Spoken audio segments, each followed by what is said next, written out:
Ladies and gentlemen, welcome back to Primetime Carolina, the best damn Panthers podcast in the entire world. Thank you guys for tuning in this morning. Coming to you live. Got my co-host Dave, and then we've got our co-host Mitch here. Big Jets fan. Week 1 is going to be a hell of a game. We're both going to be at the game, all of us. So we're very very excited. Just want to touch base on what we think is going to happen Week 1. How you guys doing today? I'm good, man. I'm good. Excited. It's officially week 1 and, had a great weekend of college football that we're just now putting behind us. So excited to look forward to this first matchup for the Panthers. Appreciate you guys having me on the show today. Of course, excited to have football back, finally something to look for all week.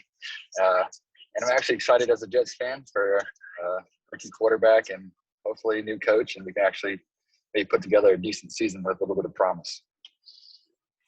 Absolutely. I think Zach Wilson, speaking on the Jets real quick, I know we talked in a couple shows ago once around the draft time. I think Zach Wilson is going to be a really good player. I think it's up to the Jets, to really just build around him, put a good offensive line, get some weapons. I know it's his first year. But I think the guy's got all the tools to be, a really, really good player, and I hope it works out for him. I like him as a person, and I want to see him do well. Just not this week. I don't want him to do well. What do you think is going to happen this week for him, Mitch? How do you think this debut is going to go? I think it's going to go all right. It's really going to come down to the offensive line and see how everyone gels together. I know the offensive line's been struggling all training camp. At least that's what's coming out of the beat reporters and from watching a little bit of preseason football. But hopefully by getting Vera Tucker back, he's been out the whole preseason. And then Becton, he's been going through some personal struggles, they said, so hopefully he can get it together for the season. Hopefully they can just protect Zach Wilson, because I know the Panthers have put together a pretty stout D-line this year. But, if they can just protect him and keep him healthy, I got pretty high expectations that he can at least – I say my prediction's 250, 2 touchdowns. I'm going to go with the 1 interception for the first game of the season. So not bad, but nothing spectacular. Seems pretty ambitious, Mitch. Dude, we're talking about Brian Burns, my man. We're talking about Hassan Reddick. We're talking about Derek Brown and Jeremy Chin in his first game, Mitch. I don't know about it. That's a stout defense he's coming up against here in his first start. Well, he actually's got some weapons this year. I mean, Elijah Moore, I'm really excited about. I think he's going to be just an absolute playmaker, which is going to make a huge difference for him. And then Corey Davis, obviously he's a big target, and in the preseason he's been going off with him. So I don't know. I think they might give him a little bit of trouble with the rookie cornerback and his first game of the season. I don't know if he can be able to guard a big guy like Corey Davis. We will, I like Corey Davis a lot. I think that was a good pickup. And then I also wanted to mention, I saw that Jameson Crowder had tested positive for COVID, and he's kind of up in the air for week 1. I know he's a pretty reliable target for you guys. He's someone I pick in fantasy every year, and I start him on the wrong weeks every time, and it really pisses me off. So we'll see how that goes with him. Yeah, I heard that as well. But like I said, it's not a big a deal to miss Jameson Crowder this year. Obviously, he's a reliable target, sure-handed. But I think Elijah Moore being in the slot will actually give him some more opportunity to kind of show himself in the first game and maybe build some confidence. So, I mean, honestly, I wouldn't mind if he's out, because this season's not about wins. It's really, I feel like, about a lot of growing, getting the rookies playing time, and getting a few wins here and there to build their confidence just so we don't lose team morale. Yeah. And I think that's how I felt about last year for the Panthers. It's like I didn't care about winning. I was pretty actively rooting for us to tank, honestly, so we could, find a quarterback. We ended up getting Sam Darnold and J.C. Horn, and I'm not mad about the way that worked out. But I was pretty actively rooting for us to lose. And like you said, just show growth, show that we were turning into a competitive team. Thought last year our roster was not competitive or shouldn't have been competitive. And I just wanted to see that young team grow. And I think they have. And I think this year I want to see us, push for a playoff spot.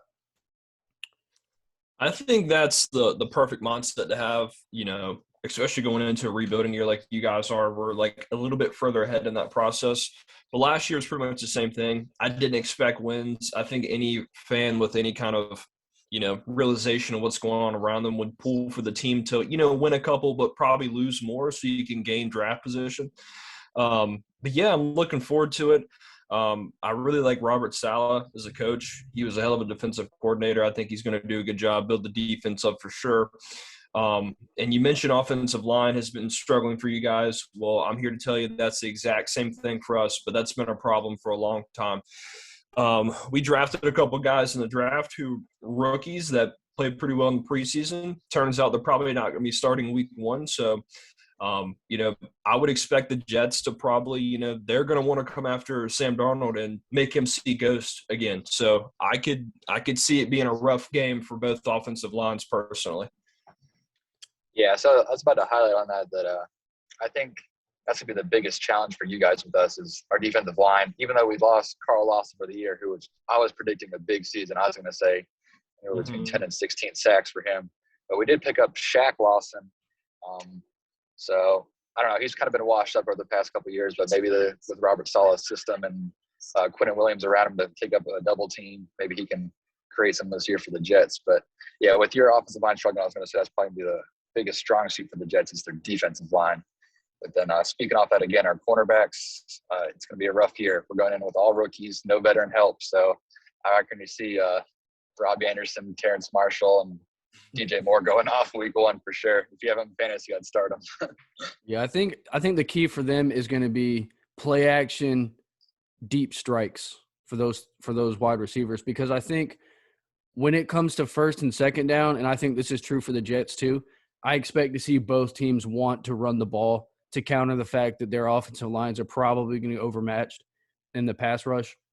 But if they can run the ball early and set up those deep shots, especially for the Panthers, and I mean the Jets too have good playmakers.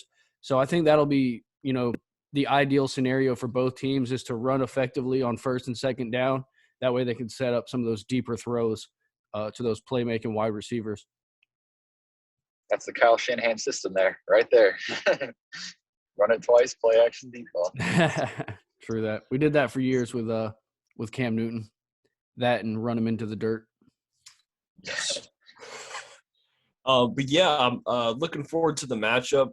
I'm just pumped to just be at be back fans at the stadium. I know last year was very limited. I didn't even try to go, but this year it's different. Everyone's coming back. This is going to be I think this is probably like the third or fourth year since I've been going to Panthers games. I've gone to the home opener. I've seen us play the home opener against the Texans the Super Bowl year. I did the home opener against the Rams a couple years ago. I did the home opener against the Cowboys a couple years ago. So the home opener has kind of become my thing I like to do in the beginning of the season. It's just going to be great to be around a bunch of people that are, 70,000 other people, but they're all in the same building for the same reason. So I'm just pumped to be around people and just have football and just high five random people I don't know after a play. I love it. Yeah, it's been a long time coming. It feels like it's been more than a year since we were over there, but it's going to be exciting stuff. Tailgating and everything, just the whole experience is going to be good. Good to be around football again, because last year was tough, and watching games with no crowd noise was really weird. Yeah, I mean, this is the first time the Jets have played the Panthers, and I don't even know how long since I've been watching football, so probably at least 10 years, I'd say.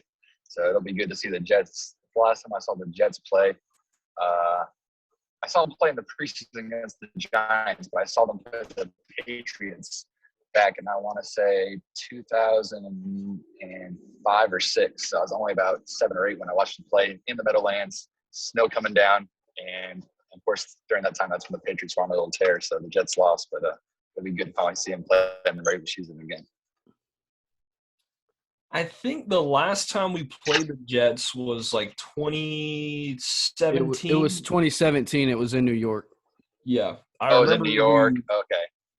We barely won that game too. That's when Cam Newton was like his last really good year with the Panthers. We ended up making the playoffs that year, but I do remember that it was a close game. We had like a punt return, like Kalen Clay returned a punt return for a touchdown, and then Luke Kuechly returned a fumble for a touchdown. It was like almost like back-to-back plays, like they happened like one right after the other, and it like swung the whole game.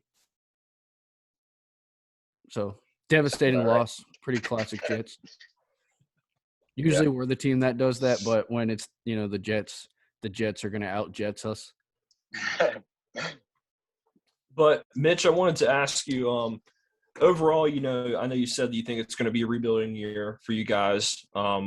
Overall, what are you looking forward to this season? Who are some of your standout guys? Obviously, Zach Wilson's one. Just what are you really just keeping your eye on throughout the season to keep you positive moving forward for the future with the team? Yeah, so I'm really interested to see what kind of comes out of the running backs, because we have that three-headed monster there with Tevin Coleman, Michael Carter, and Ty Johnson. I'm just really curious to see who kind of emerges there as kind of like the lead back, because, they might keep a three-back system because it is a Shanahan system, but I think someone's going to take the head of it. I'm just kind of curious to see who stands out, because Michael Carter was obviously a big playmaker in college, and I feel like we got to steal with him in the fourth round, so looking to see him emerge from there, hopefully. Another big thing is the cornerback situation. I feel like one of our corners is going to step up. Not sure exactly who it's going to be right now, but I just want to see one cornerback kind of step up and show some promise out of all the cornerbacks we've drafted over the past 3 years. Mm-hmm. That way we can focus on the draft this year, getting one more corner. So that's something we're watching all year. And then obviously just watching Solid's defense, just see how they work and see if he can really just turn around that D-line and just see what his presence as a coach can do for a defense that's struggled for so long, honestly. And then obviously on the offensive side, Zach Wilson, and then Elijah Moore is a guy that I'm going to have my eye on the whole year. I feel like we got to steal with him in the second round. I think he really should have gone the first round, definitely above the guy from the Giants, Tony. So I feel like he's going to be a big playmaker for us in the end rounds and in the long ball game. So I'll be definitely excited to see what he can do. Okay. Yeah, I think those are some great points. I think that you guys got a bunch of young talent. It's great to see, going to watch some growth throughout the season. Obviously, the biggest thing I think is if you see the things you need to see from Zach Wilson, that's all you need to keep you pushing for. Because if you see that, like the young talent, the quarterback doing what he needs to do, hopefully they can build the talent around him. But, that's the most important part to get right. So hopefully they can protect him this year. And, I know he's a mobile guy, but, hopefully they can protect him this year. He can make some good plays, and I think he's going to be a good player. I really, really like him. If it was up to me and the Panthers for the longest time before the draft happened, before we knew what was going to shake out, a lot of people had a mock to us, and I would have been glad to pick him. So, but we ended up with the Sam Darnold thing, which is fine. But, I think Zach Wilson's going to be a hell of a player. I like Robert Saleh. I think he's going to do a good job on defense. And I think you guys really need someone to come in there with like a defensive and hard mindset, kind of like he has, and just instill a good culture in that team, something you haven't had in a while. So I think he's going to do a good job. Yeah, the last defensive real-minded coach we had was Rex Ryan, and that was a pretty good stint we had with him. Same kind of vibe. Obviously Saul and Rex Ryan are a lot different in how they carry themselves, but kind of like that loud players coach that's defensive-minded. Yeah. But we had Todd Bowles, and he was supposed to be defensive-minded, but I don't really see not too much come out of him from the defensive end, to be honest with you. But yeah, hopefully having the players coach there, definitely get the players excited, and we can maybe keep filling some talent around, bring some players in next season too. Absolutely. I think what worries me a little bit about the Jets this year is, like you said, the offensive line is probably their weakest spot on their team. And I think if, they have a rookie quarterback and their weakest spot on the roster is their offensive line, I think that kind of opens the door for history to repeat itself with Zach Wilson, because I feel like that was a lot of Sam Darnold's issues is he was never safe back there. And that's why, he's made so many mistakes and why he was seeing ghosts and, all that. So yeah, I think it'll be very important for the – sorry, go ahead. I think Joe Douglas really has been trying to stay on top of that with drafting Mekhi Becton and then Elijah Vera-Tucker. Then he signed Moses from the Washington Redskins. So he's trying. Like I said, it's still definitely a rough spot for sure, but he's at least trying to correct the mistake that happened with Sam Darnold. Yeah, I think in the beginning of the year especially, I would be surprised to see the Jets open up the playbook really at all, just because they need to keep him as safe as they can, at least for a little while till he, gets his feet wet and is used to playing in the NFL. Especially for a guy like him who in college was so talented. He could get by just making crazy throws and escaping in the pocket and fitting into tight windows, things that he's probably not going to be able to do in the NFL, especially right off the bat. I think if he comes out and tries to play the same way he did at BYU, he could get himself into some real trouble when it comes to turning the ball over and getting hit. Oh, yeah, for sure. This is definitely a big change for him in terms of speed and just the, like, size of players for sure. I've definitely seen in the preseason he's got a lot of balls knocked down at the line, and sometimes he can kind of get lost in that pocket. But hopefully, like you said, as he gets his feet wet, he can get his bearings down in there. Yeah. But I think that's a very similar situation to the Panthers as well, because I feel like Sam Darnold, obviously, even though he's got a little more experience, he's a little bit traumatized, and he's going to need some time to, adjust to his new home. And hopefully, we can keep him safe the same way you guys need to keep Zach Wilson safe. Yeah, I'd say the biggest advantage with Sam Darnold this year is having Christian McCaffrey. I mean, just having someone that you can dump it off to and you can get 8 and 10 yards without having to do anything. It's just going to be such a nice change of pace for him because, I mean, you could dump it off to the Jets, but I wasn't saying you're going to get any yardage. And he's got good mobility in the pocket. He's got a good, pocket presence. He's pretty good at sensing guys around him. So if he's able to move that pocket a little bit with a step left here, a step up here, and dump it to McCaffrey, like you said, you're looking at 6 yards every time. So that is obviously a great advantage for a quarterback to have. And I want to bring this up real quick and get your opinion on it, Mitch. Zach Wilson looked pretty good in the preseason from what I saw statistic-wise. Sam Darnold didn't play a bunch, but that game 3 that we had where the starters played the most, he played the first half. And when he wasn't, under pressure and he had time to make throws, I mean, I didn't watch him a ton with the Jets. I've seen highlights and things like that, but the guy's arm and release was lightning quick, super fast. When he had time, he was making some really, really good throws. And a lot of people were criticizing him because, he was getting rushed and, trying, not maybe making the best decisions, taking sacks or almost fumbling the ball. I'm like, it's kind of – he was almost in the same situation whenever he was with you guys. The offensive line wasn't doing a great job. But whenever he had time, he was delivering great passes. And I think, those flashes right there is something that will keep us going through the season. And I think if we can just build offensive line, he's going to be a really, really good player. I just wanted your take on that and see, when you saw the flashes like, hey, he could really do this, it just – what's your opinion on that? Is it something that you think is going to grow or something that you just think, it's just something that, he has every now and again, but it just don't think he can fully translate into a full-length season? Yeah, so like you guys have mentioned on the show before, Darnold, he's just so young right now. He's still younger than Joe Burrow. He's such a young player. When he came out of USC, he was just so raw and just talented and young that I feel like he definitely hasn't got to the point where you can say, hey, this guy's just not going to be a hit. This is going to be a hit or miss player the rest of his career. He's still so young and so much to do. And like you said, he definitely shows some great flashes in terms of, like Dave was saying, pocket mobility. He had that long 60-yard run last year, which just surprised me. I didn't know he could move like that. And I'd been watching for 2 years. So every year he's just kind of showing me something new. I'd say his best thing is really when he gets out of the pocket, he's just such a good passer, on the run. And I don't know if that's because he was always out of the pocket with the Jets because he was getting rushed so hard or what, but that's when I saw the best of him, really outside the pocket on the run, making those crazy throws across his body. He definitely has the arm talent. But like you guys said, it's really going to come down to decision-making. If he can just get in a good system where he can grasp it and he doesn't have to, I feel put so much on to make so many, tough decisions and stuff like that, where he can just, get in a rhythm and just he always has someone open or, really good options to pass to. I feel like he'd be very successful. But the thing that worries me is whenever he's getting rushed super often, with the Jets and how he might be with you guys this year.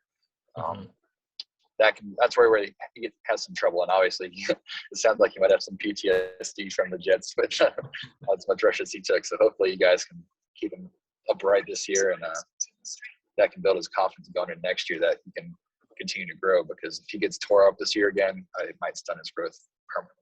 I'm afraid of. And it's such a fine line because it's good Sam Darnold and bad Sam Darnold, both come from the same type of plays. When he breaks outside the pocket and he's, kind of ad-libbing, it's like that's when you see him make some of his biggest errors, and that's when you see him make some of his greatest plays. So it's like for him, it's going to be important to understand when it's appropriate to take a risk. And it's also going to be, I think, helpful for him having these weapons on the outside, because when the play does break down, DJ Moore is going to be able to come back to him. He's going to be able to get a throw to him, or Robbie Anderson or Terrace Marshall is going to be able to get over the top. And like we already said, McCaffrey's there. So I think as long as he understands risk management, he's going to have a good year for the Panthers in those situations, because he's got playmakers all around him that can help him out when the play breaks down. And I think it's, some of the best plays we've seen from Darnold have been in those situations. Some of the worst plays we've seen from Darnold have been in those situations. So for him, it's gonna come down to the decision making. Yeah, that, and like I've been harping on, having McCaffrey is just such a huge advantage for him. Having a run game he can count on. The Jets haven't had a run game since we had LT in that group in there. So obviously Le'Veon Bell we had, but he was just turned out to be a terrible fit for the program. So having a good running back that he can depend on, that can get him in situations like 3rd and 2, 3rd and 4, and not 3rd and 11, 3rd and 16 constantly, I think is going to be really good for him. So he's not always trying to be a one-man hero on the team. He can have McCaffrey that can break off a 60-yard run. Now he's up 7 playing from ahead, not, all right, I'm already down 14 points, and now it's all on me again to try and bring this team back. So, yeah, and I think that was always a huge thing for Darnold, is he would get down early and he would almost panic because he feels like he has to get it all back, especially almost by himself, because it seemed like the Jets a lot of times defenses would just man him up on the outside and then I don't want to say dare Darnold to throw, but they would blitz the hell out of him and then dare him to throw, but he had no one to throw to. Guys couldn't get separation. Guys couldn't get open. It was like he was always trying to do, make the crazy play, because it felt to him like that was all he could do to help his team win. Oh, for sure. I think that the Jets would be a lot better off if they brought back Frank Gore for one more historic season. I mean, honestly, he was our most effective back last year for sure. I just looked it up. I didn't know if he was still on the team or not, but I saw that he's still awaiting someone that might need his help before he retires. I'm like, the man's like 39 years old as a running back. It's insane. Yeah, he's almost to the point where I think if he played another year, a leg would fall off. I was hoping for the father-son duo. I know, right? Jeez, man, almost. The 1-2 punch. Yeah. Oh, his son is playing college in the NFL. He's he plays college right now, I'm pretty sure, honestly. Yeah, so yeah. I can't remember where he's at, though. Do you remember where he's at, Mitch? No, I can't remember where he's at, but I know he's playing college football. So I think it was a possibility if he could make another year or two. Yeah, I knew honestly. I watched him play last year. I can't remember what team it was, though. Dang, that's pretty cool. But to break it down here, sum things up, I need some cold hard takes, some predictions. We'll start with you first, Dave. What's going to go down this Sunday? Who's going to win this game? Well, the Panthers are going to win this game. Everybody knows that. Which, God, I hope so, because I'm going to feel pretty bad if they lose this game. All right, here's my bold prediction. Panthers get 3 turnovers and 3 sacks on defense. Okay. Mitch, all right. your take, who's going to win this Sunday, and give me a bold prediction. All right. So, as an optimistic Jets fan, I have to go with the Jets. But if I was going to put my money down in a betting game, I have to go with the Panthers, to be honest with you. Wow, you're fake. But as far as my bold prediction for the week, I'm going to go with my Zach Wilson prediction. I think he goes for over 250 yards and 2 touchdowns. And that's all I'm going to put down in my bold prediction. I think – obviously, I'm biased here because I'm a Panthers fan. I just think right now the Panthers are just a better team, so I'm going to pick them. But my prediction, not really wild, but I think both Zach Wilson and Sam Darnold will look very impressive in their debuts for their team. I think they're both going to, make a couple plays, make some touchdowns, do a couple things that's going to make both teams feel good at the end of the day, no matter who wins for the future. I feel My like little none of us were fantasy that bold. my little fantasy for the tip is definitely start Robbie Anderson this week because I feel like he's going to have a huge game. I think he goes for over 100 and at least one touchdown on the Jets defense. It's Just the from that Robbie Sam Darnold Anderson connection. revenge game. Yeah, it's a revenge game. The Jets have no quarterbacks. Sam Darnold to Robbie Anderson connections back. I think I feel like the he's going to go Panthers for have so many good fantasy options that it's like I wonder if they have no good fantasy options because there's only one ball to go around. That's in my leagues. I haven't drafted any Panthers players because I just haven't had the opportunity really. And like you said, there's just so many people to like pick. It's hard. Other than McCaffrey, it's kind of hard to pick like who you want to play. Yeah, because it was kind of like this last year with DJ Moore and Robbie Anderson. It was like one of them is going to take a majority of the load, and then the other one's just kind of sitting there waiting for the ball for half the game. And then you're, losing your mind watching it because you're like, dude, throw it to my guy. I'm down by 10 points. I need a touchdown. And, so that's almost why I like to stay away from Panthers players because then it's like I'm not rooting for the team. I just start rooting for that one guy because I want to win. Yeah, I don't have to worry about that with the Jets. I'm Jets free. Besides maybe Corey Davis, I picked Corey Davis in a couple of my leagues in the later rounds just because I think he might be viable some weeks. The Jets will be playing from behind a lot. So I like Corey Davis in fantasy, actually. I haven't had the opportunity to pick him, but I've wanted to in both leagues that I'm in.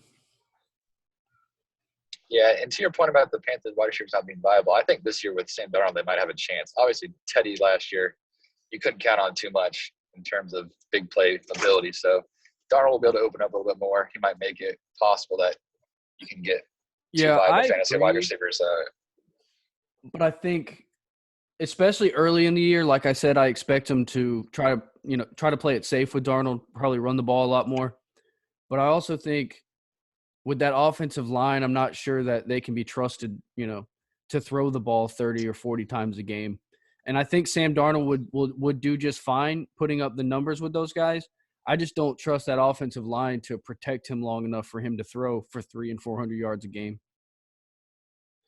Yeah, I agree. That's the thing is they're like, oh, Sam Darnold can, he can throw the deep ball. He's got a cannon. I'm like, that's great. But if we don't give the guy time to actually throw the ball, then what good is it? So I think you're going to see, obviously the play calling in the preseason is very vanilla and basic, but I think you're going to see a little bit of that short passing game to kind of build his confidence up before you really start mid to late season seeing those deep balls really take effect, hopefully. The weapons are really there, but that offensive line is going to be a problem.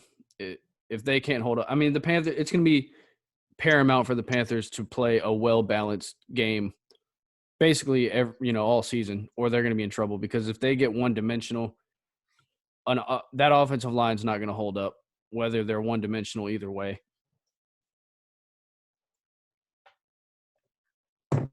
No, How do you think? I agree. How do you think you guys are?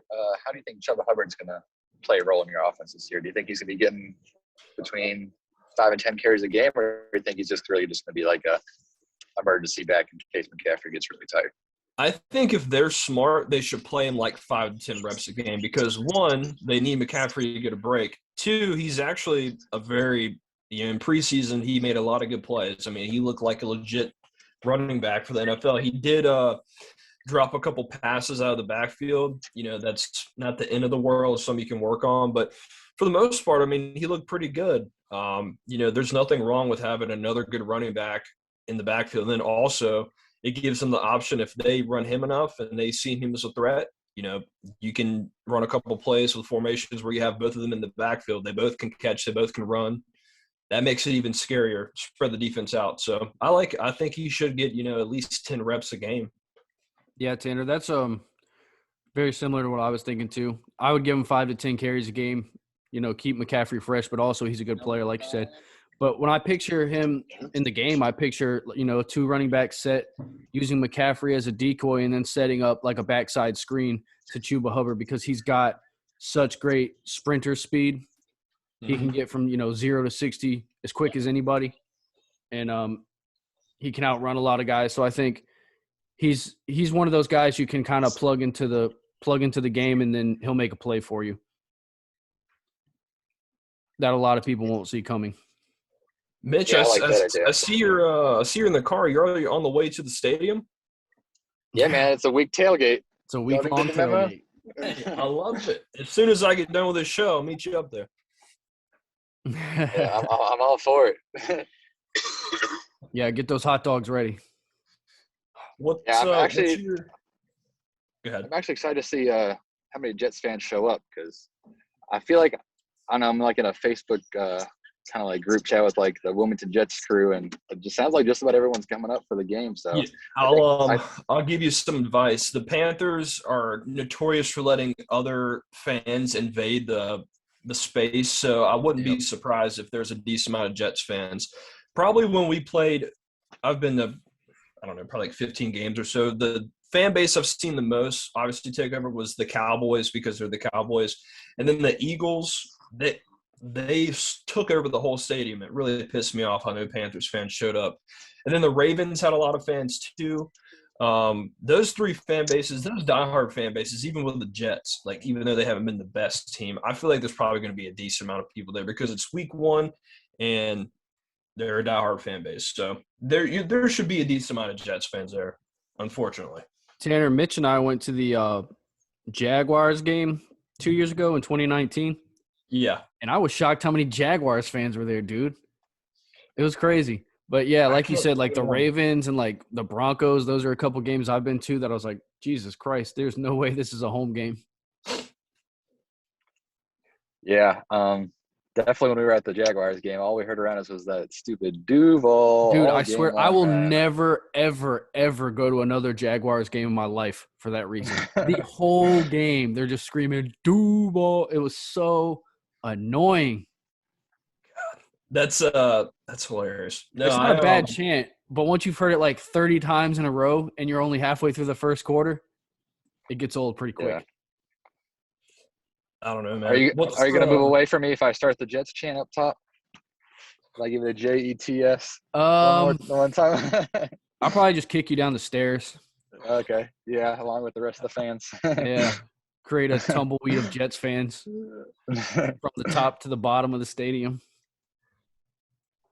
I've been reading on a forum I go on, Carolina Huddle, and usually by week they go on like the main forum where a lot of the opposing team talks.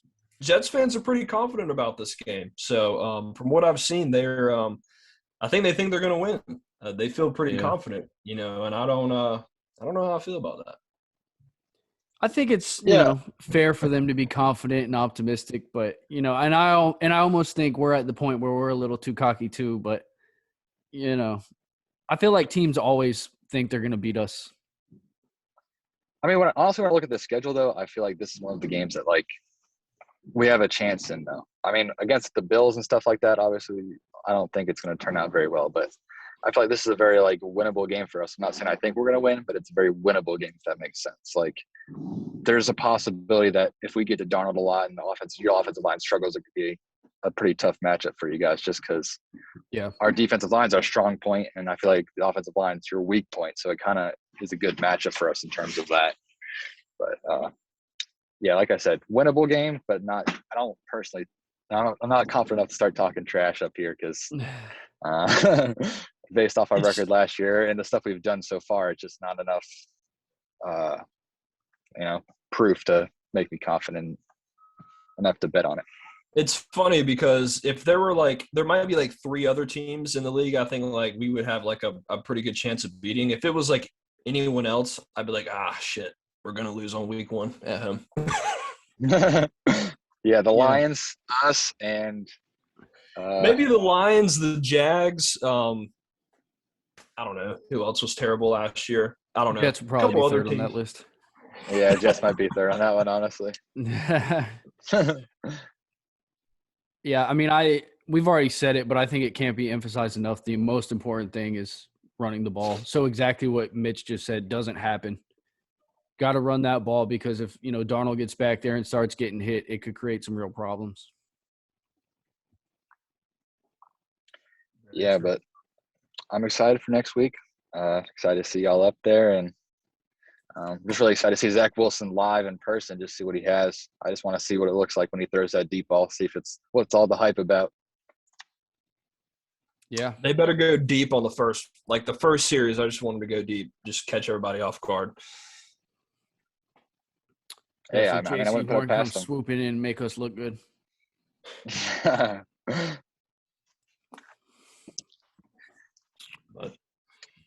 Well, I'm fired up. Can't wait to be there with you guys. What time are you guys getting there on Sunday or Saturday, or what's your deal? Honestly, I don't even know what my plan is yet. I think I'm coming Sunday. I think we're coming up there Saturday night and staying the night there, and so we'll just be there in the morning, ready to maybe stop by a tailgate and head on over there. We're me and all my friends were leaving Saturday around like noon, and then we're gonna go up there. I'm also staying Sunday night too because I'm off Monday. I don't feel like doing the whole drive up there, go to the game, and go back, go to work on Monday. So I'll be there Saturday, Sunday, and leave Monday morning. So I got to get a new jersey. Last time I went to the Panthers game, I bought a brand new Stitch Luke Kuechly jersey, a brand new Stitch Cam Newton jersey, and the next season none of them are on the team anymore. So that's how it always happens. Always. So I got to find a new one. I got my Wilson jersey ready. That's nice. I probably would have done the same thing if I was a Jets fan. Well, you'll get at least 4 years out of it probably. So who knows after that? Based on the Jets, draft history. Yeah, I'm not trying to put any anything negative on you, but I never invested in the Darnold jersey. I did have a Sanchez jersey, but Darnold never put up a season good enough for me to go ahead and invest in the jersey, so I just kind of stayed off of it. Well, this is the year, Mitch. This is the year he puts up that season you've been waiting for, so I guess you have to cop a jersey. I'll pass it down to you. All right, man. Well, I'm fired up. Can't ready to go. Let's get it going. I expect the Panthers for the whole season, probably around 8 to 10 wins, I'd say, respectively. If it goes the way I want it to go, I would say wild card at best. I think we're obviously not better than the Bucs, but I think we're going to be better than the Saints and the Falcons this year. So I'm thinking like 8 to 10 wins, wild card type run. If not, they'll be super close to it, and then next year will be the getting over the hump year, probably.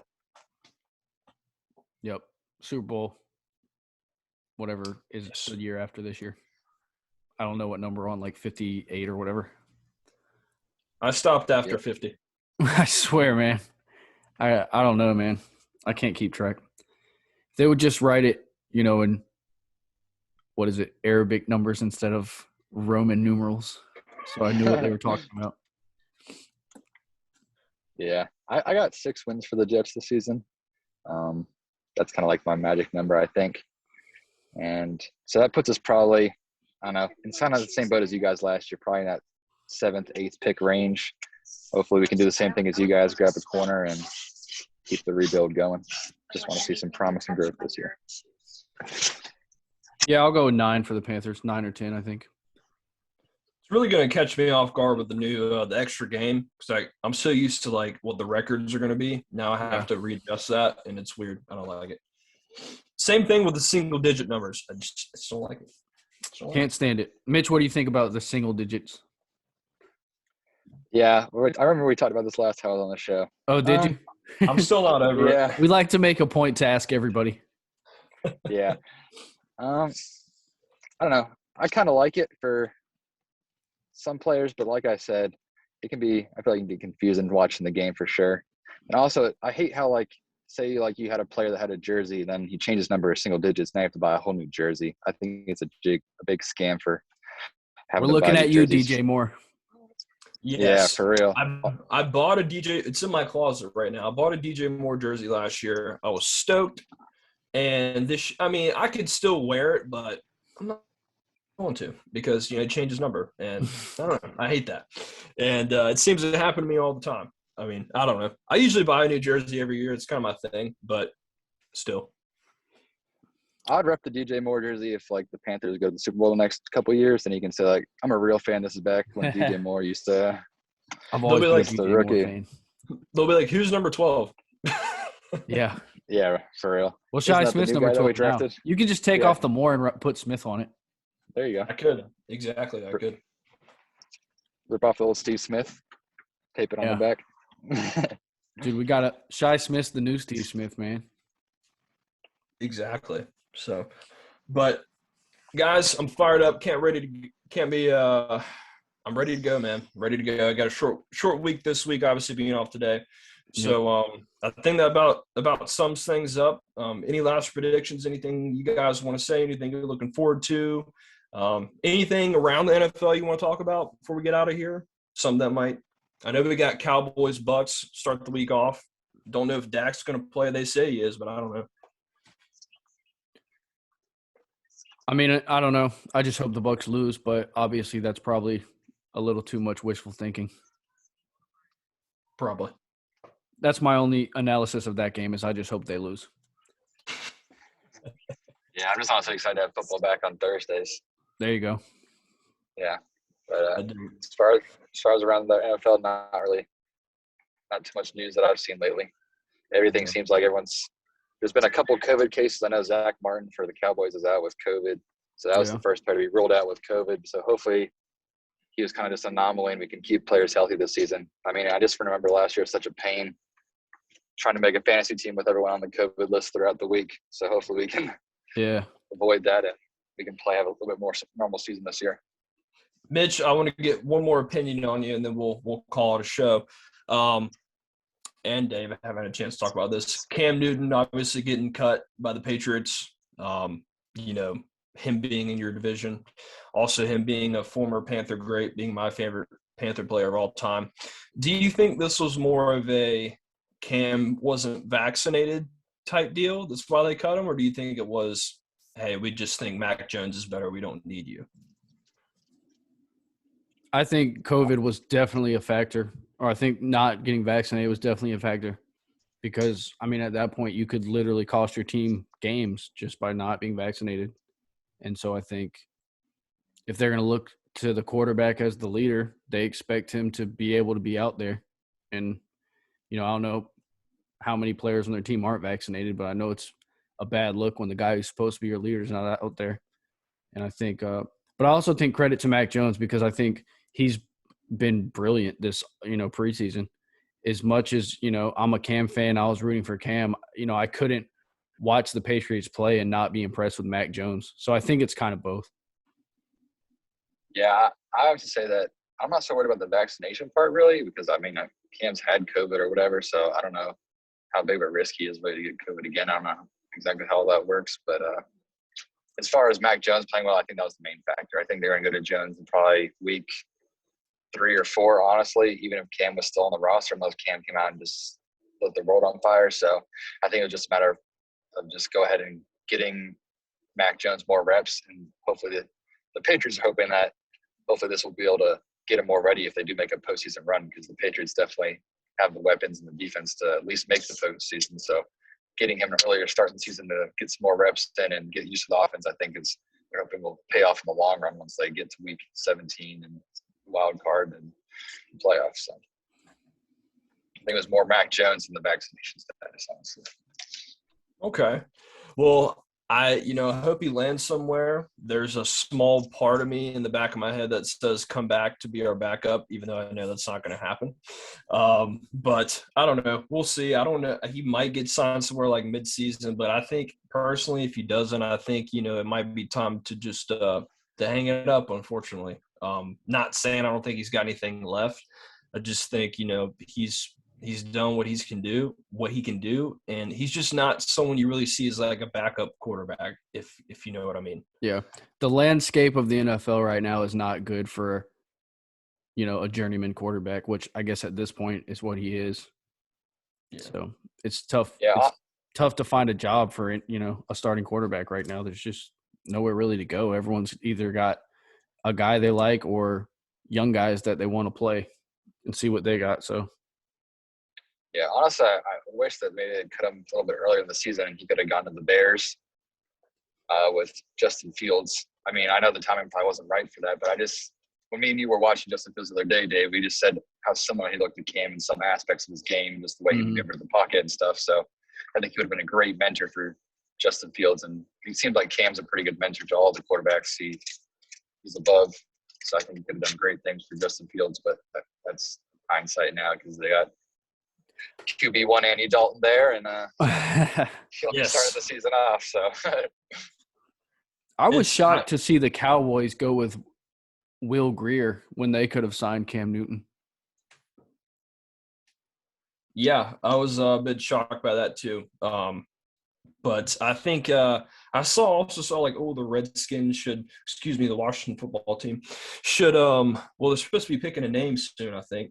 But I saw that they were saying, he might could go there to be back with Ron Rivera. I'm like, why would he go to the guy who basically put him in the position that he's in right now, ran him into the ground? I don't know. I just wouldn't. I wouldn't. I agree with you, but I also think if that was the only opportunity, then that would be the only opportunity. True. I could see that as well, if that's the only place you get to go. Yeah.